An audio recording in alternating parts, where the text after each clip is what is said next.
I have spent well over $100,000 on paid ads.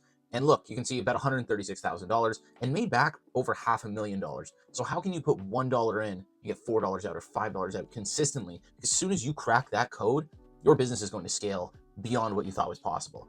Getting down the ad strategy and the conversion strategy, generating a lead, qualifying that lead, converting that lead into dollars, getting that system completely built out and structured in a way where it can run on autopilot and be effective for you, even without you needing to be involved, that's how you can really scale. So I'm going to show you exactly how I set that up, because it's a lot easier than you think. A lot of people overthink this entire process. It's really something that you can set up once and kind of just let run. You may need to be involved in the beginning of doing a lot of the things yourself, but you'll eventually start to be able to hire people to fulfill certain roles as you scale. But I'm going to show you exactly how, because I spent over $136,000 on ads, made back $500,000 doing this. So I'm going to show you the entire process and exactly what that looks like.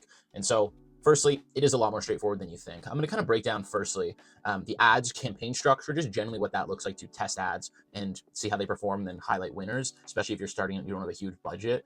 And then I'm also going to show you the entire process here, as you can see, of what that looks like all the way down to closing the sale. And look, it might look like a lot. It's actually a lot simpler than you think. I just broke it down really in depth so you can see exactly what the lead process is looking like, the entire lead journey, so that by the end of this, you're completely clear on what it takes to qualify these leads. So first things first, this is quickly what the ad campaign structure looks like. And so we have the ad campaign, and then we have ad sets inside of it, right? So we have the campaign level, and we have the ad set level, and then we have the ad level, right? And so the ad level is inside of each ad set, right? You can have multiple ads. I like to have one ad inside of each ad set.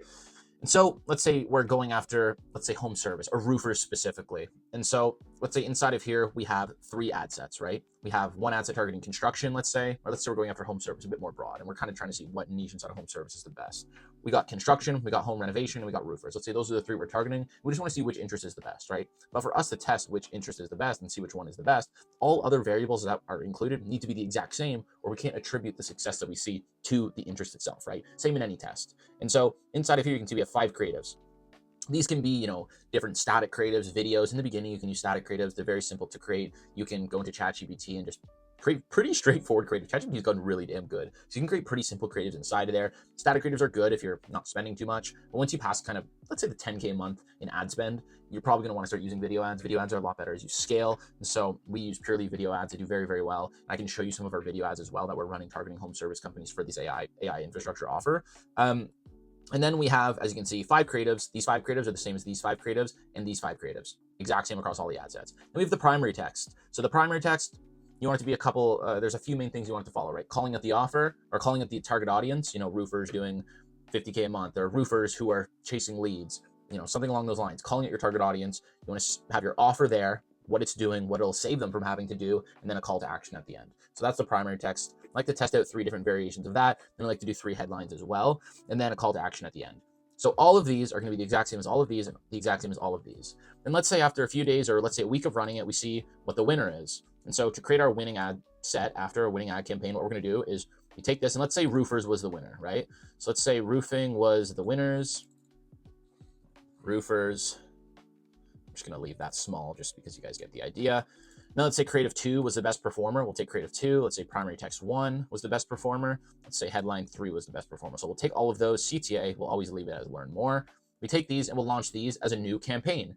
And this will be our quote unquote winning campaign, right? Because we took all the best performers from the tests we ran and launched it as its own campaign. And so this will be the best performer. And now you'll start generating leads. So I won't go too in depth on the ad campaign. If you want me to make a full video breaking down exactly inside the ads manager, how we set up all the ads, just let me know and I will.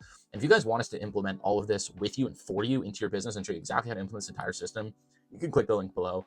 There's no pressure. We have some VSLs down there that'll show you exactly what we do, how we work with agencies to help them build all this stuff. If you do, you can click those links. If you don't, you can just watch this video and I'll show you how you can do it. So let's say they click the ad, they're going to get sent to opt-in with a survey, right? So pretty standard, where we're going to collect their name, email, phone number, have a qualifying question or 2, just to make sure they meet our ideal standard. They're our ICP, our ideal avatar. So you can use lead forms or you can use opt-in page on your funnel, right? And so both work, but opt-in page, you're going to get higher quality leads because they're getting sent right to your opt-in page. They'll have a couple qualifying questions. They're going to fill it out, right? It's a bit more steps. You're going to have probably higher cost per lead, but more qualified leads. Whereas the lead form, they can click in and it just auto-populates with their name, email, phone number. They don't really need to do much. And then, they become a lead. So it's less friction, but you're going to get some unqualified leads and like fake phone numbers and stuff in there, more so than you will with, an opt-in page. And then they'll submit the survey. And when they submit the survey, an opportunity gets created inside of Go High Level with their name, email, phone number. They're now a contact inside of there. A Discord notification gets sent to our new leads channel, and it also triggers the AI. We use, of course, voice AI to call the leads. Triggers the voice AI to call this lead immediately. We actually have it do it in 5 minutes just to give them a little bit of time to go through the funnel. But within 5 minutes, the lead AI is calling them. And they also get added to the AI call trigger workflow, where the first AI call will be 5 minutes after they opt in. The next one will be 1 hour after they opt in. And the next one will be 3 hours off after they opt in. And those, calls that are going to be after the initial one will only trigger if they didn't book in already. Because if the AI books them in on the first call, we don't want it to continue calling them, right? And so if they don't schedule the call and they just, let's say, leave the funnel for whatever reason, right? They're in our nurturing sequences. They got added to our nurturing sequence and they're going to keep getting text, emails from us. They're in our ecosystem. They're a lead. We're going to keep trying to book them. If they do schedule the call just directly on the calendar page after they opted in, an appointment will be created and a Discord notification will get sent to our new booking channel, where it will ping our triager to call this lead right away and do a confirmation call. If they booked for the same day, let's say later that day in the afternoon or something, the triager is pinged and will call them right away to do a quick confirmation call. And I'll tell you a bit more about what that confirmation call is in a minute. If they scheduled for another day, the triager is still pinged and will call this lead right away to do the confirmation call. And if they don't pick up, the triager will just call them again the next morning or the morning of their call to do the confirmation call. Because the confirmation call is super, super important and massively increases the show up rate. And so after they get booked, or after they book on the calendar page, they get sent to a thank you page. So the thank you page is super, super, super important. It massively increases our show up rate. And so the thank you page, they watch a thank you page video, just a quick video of me saying like, hey, thanks for booking your call. Just make sure you complete these steps to make sure that your appointment gets confirmed in our calendar. It's watching this video, getting them to accept their calendar invitation. Just clicking that yes on the calendar massively increases the show up rate. When they check that box and they say yes, they're showing up on the Google Calendar invite, that I'm sure you guys know what that looks like. That massively increases the show up rate. And then they get auto text sent, getting them to confirm their appointment. We also get them to text the word yes or email back yes, just to further confirm that they're going to show up. And now, did they confirm their appointment? Let's say they didn't confirm, then they'll just keep getting the auto text reminder sequence that will continue reminding them, day before, hours before, hour before, 15 minutes before. If they did confirm, they'll still get the auto text reminders. And then they're also going to have a confirmation call, right? So the confirmation call, it technically happens right after they book in. We want it to happen immediately, but it's usually after they, went through the thank you page and stuff still. And so the confirmation call is pretty straightforward. The confirmation call is super, super, super important. On this call, it's almost an intro call. Some people like book this call into the calendar, then like a setter takes it or something. We just have our triager/setter call them over the phone. It's usually 5 to 15 minute conversation where they're going over everything, further qualifying the prospect, making sure all the information they filled out is accurate, making sure they're financially qualified. All decision makers going to be on the call. They're looking to get started with this soon. More info about them, their main pain points, what their specific AI build they're looking to have done is, and then we get all that taken care of. And then the triager, which I'll say in a second here, submits a sales report form. And so let's say it doesn't answer confirmation call, then they just continue reminding them of the call with the auto text sequence and the reminders and everything like that. If they do answer the confirmation call, is the lead qualified? This is where the triager/setter is confirming or deciding if they're qualified, right? Because they just spoke to them. And so if they're not qualified, they submit the sales report form or the confirmation call form, sorry. And if they are qualified, they still submit the call confirmation or the confirmation call form. But if they aren't qualified, they cancel the call. You just cancel it, which will be a 1 out of 4. Because on this form, they leave a rating 1 to 4, depending how qualified the prospect is. If the prospect is a 1, they just cancel the call because they're not qualified at all. It's the least qualified. And then we just leave them in the nurturing sequences. They're on our email list, etc. But if they're anything above that, so a 2, 3, or 4, then they still submit the form. The closer reviews this form, the information before the call, and then the closer takes the sales call with the prospect. And now it's the closer's job, right, to handle the process from here on out. So next thing, did the lead show up to the call? Because they got the reminders, a confirmation call, they better show up at this point, right? But sometimes they don't. And so if they didn't show up, then we move to the no-show stage in the pipeline and the no-show sequence in an attempt to rebook the lead. They'll get texts, they'll get emails, all this sort of stuff to ideally try to book this lead back in. And if they did show up, the closer takes the sales call. And now, did the lead close? And so if the lead didn't close, then we book a follow-up, take the prospects. The closer will take the prospect's WhatsApp number to stay in touch with them, personal contact with the closer. That's huge. We found a huge increase in show-up rates for the follow-up calls and just overall increase in closes when they don't close on the first call, when the closer takes the WhatsApp number of the prospect and stays in contact with them personally. And if they did close, they take payment and trigger the onboarding process, and the CSM does their welcome call, and the sales finish. The CSM takes everything over from that point onwards. And so that's what this process looks like. It's really nothing too advanced, right? I went through this. It might seem like a lot, but it's really not. And so people always overthink this type of stuff. It's not nearly as complex as people make it out to be. For whatever reason, at face value, I remember starting with ads. It all seems way more complex at the beginning, which I guess is a given, but you think it's way more complex than it actually is. Once you actually see it, you think you got to set up all these super intricate systems, all these crazy processes to qualify the leads, but you really don't. Something simple like this is more than enough. And like I said, if you guys want us to implement this with you and for you and show you exactly how to do this, work with you to build it, our whole team, you can just click the link below and we'll help you do all that. But if not, this video hopefully is enough to show you how to do it. And so, like I said, inside of the ads manager, right, we spent about 136,000. And so I'll show you some of the creatives that we're actually running right now so that you can get a good idea of what they actually look like. And so let me go in here.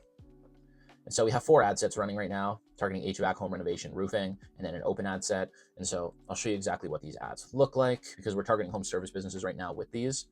And so you can see these are AI generated ads, and these are actually doing really well right now. And so you can see the copy, for example, it's pretty simple copy. Home service pros meet the AI. Home service companies are replacing phone reps with this AI and instantly books jobs, follow-ups, and keeps their pipeline full. Whether it's a quote request, reschedule, or no-show, it's handled. Smart businesses are scaling faster and working less. You didn't start your home service business to become a call center. Let our voice AI agent handle the lead calls, follow-ups, and schedules. It sounds human, handles objections, and never sleeps. And so this is what one of them looks like, for example. Let me play this. Can this play? Are you a home service business owner still wasting time chasing leads in 2025? In the next 60 seconds, I'm going to show you how my team and I are helping over 100 contractors, plumbers, HVAC techs, and roofers book more jobs without ever picking up the phone using AI. More calls, more jobs, less effort, all on autopilot. No more missed calls. No more ghosted leads. No more losing jobs to the guy who just followed up faster. Here's how it works. And so that's completely AI. We use a software called Arcads, and we're targeting home service businesses. So as you can see, women are going to perform much better, especially when you're targeting home service companies. We have young, good-looking women that are the AIs. I mean, I don't know if I can call AIs good-looking, but they are AIs. And they're talking on the ads, right? And we're actually getting a really good opt-in rate right now. We install our AI appointment engine, and it does all the heavy lifting. It responds instantly to new leads. It follows up like clockwork. It qualifies them. It books the job directly into your calendar. You just show up and do the work. No chasing, no begging, no BS. And the best part? It's 100% done for you. We handle the back end, set everything up, and you're live in under a week. And yeah, we guarantee at least 5 booked jobs in the next 60 days. Or we send you $500 just for wasting your time. So click learn more below and let's grow your business on autopilot. See, so pretty simple ad. Like that literally took maybe 5-10 minutes to create. I gave it a prompt, the script, the AI generated it, and then we launched it. And so for the headlines here, and then the headlines that we have here, never miss another lead call again. AI that books jobs for you automatically. Your new 24/7 appointment setter. Simple headlines, call to action, always learn more. Nothing crazy. Those are the ads. Pretty simple. You can even create static ads, like I said, with ChatGPT. Those are also pretty straightforward to create. But again, I can go through another video setting up this whole campaign from scratch with you if you want. But the main thing I want to focus on was the whole lead journey here, because people overcomplicate the hell out of this. It's really nothing too crazy. But yeah, this is exactly the lead process that our leads that we generate go through. And like I said, it works very, very well. So if you want us to implement this for you, you can click the links below and take a look at what we do and what we've done for other clients who have crushed it with these exact systems. But yeah, this is exactly what we do, and I'll see you in the next one.